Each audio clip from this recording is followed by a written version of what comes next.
ఇవాళ ఉద్యోగాలు అనేట టార్గెట్, వ్యాపారాల్లో టార్గెట్, చచ్చిపోతున్నారు ఈ టార్గెట్. బ్యాడ్మింటన్ గట్ట కంటే గొప్పది ఇది. ప్రతివాడికి ఉద్యోగంలో జరగానే టార్గెట్.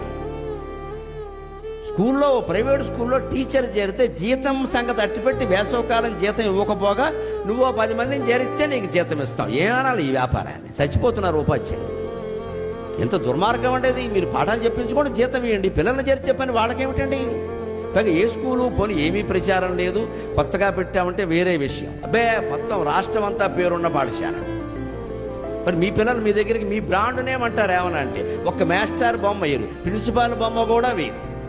ర్యాంకులు ఇచ్చిన పిల్లల బొమ్మలు వేస్తారు. ర్యాంకుల పిల్లల బొమ్మలేమో వాటర్ ట్యాంక్ మీద వేస్తారు, పిల్లల్నేమో వాటర్ ట్యాంక్ దగ్గర నుంచోబెడతారు. మాస్టర్లే సెప్టిక్ ట్యాంక్ దగ్గర నుంచోబెడతారు.